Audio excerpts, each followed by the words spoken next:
I'm here with Vamsee Tirukkala. Vamsee is a co-founder and managing principal with Zinnov. And the first question I want to ask you, Vamsee, is you spoke a lot this morning about the evolution of global R&D, and this session addressed quite a few issues around that. I wonder if you might give some of the key points that were discussed this morning. Sure. I mean, what we are seeing is the global R&D, especially in India, has evolved dramatically in the past 10 years.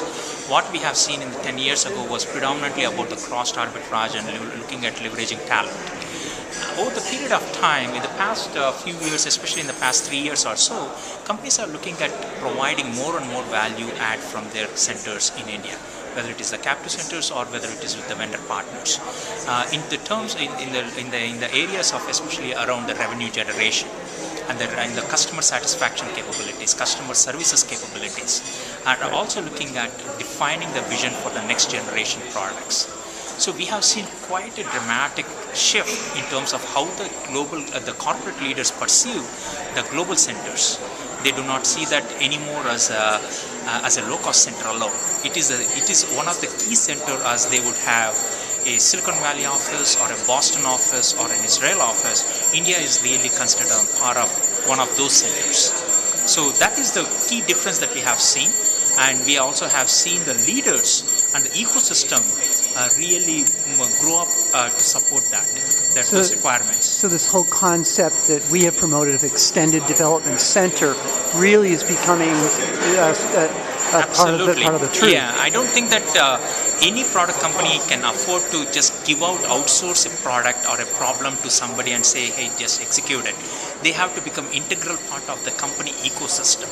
Interesting. Even if it is a third-party provider, they have to be part of the ecosystem.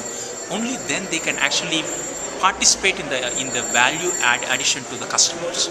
So the next 10 years, I would imagine that you see this continuing to evolve, and India's involvement with true innovation. I wonder if you might address the innovation quotient. We hear a lot of talk about innovation, but what does it really mean? Innovation comes from your engineers. In the technology company, innovation comes not from scientists. Yeah, there's some product concepts come from scientists, but real innovation comes from engineers.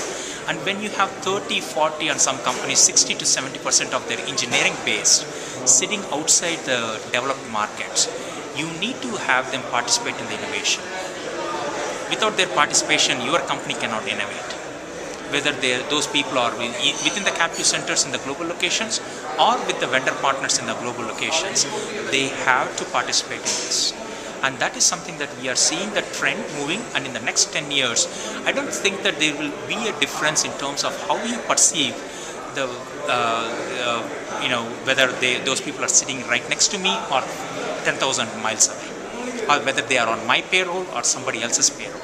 It is going to be about I need to innovate and I need to solve my customer problems. How can I leverage my ecosystem that I have built to deliver that? And people will not perceive the India Center or a Russia Center as a low-cost center, but rather than as another innovation center. The cost arbitrage will be there. There will be some other added benefits, but those will not be the primary drivers. There will be one of the drivers. The primary drivers is going to be, how am I going to satisfy my customer requirements? How am I going to provide additional value to my customers? How am I going to be in forefront of my innovation? And how am I going to develop global leaders? Those are going to be the things. And another key aspect where the vendor partners are going to be helping is in terms of leveraging their own ecosystem to kind of take the products into newer geographies where the customers don't have the capabilities today. So that ecosystem of the vendor partner becomes very important. It becomes very important. So it is not going to be vendor partners. It's going to be partners. Partners, yes. Right? It's going to be a 360-degree partnership. How can I build products for you, at the same time take your products and serve your end customers? I think that's going to be a clear transition in the next 5 to 10 years, and we are already seeing the fringes of that, and it's just a matter of time when people realize the value that they can get out of global delivery centers, and we are going to see a big transformation into that model. So it's all about growth too. It's all about growth.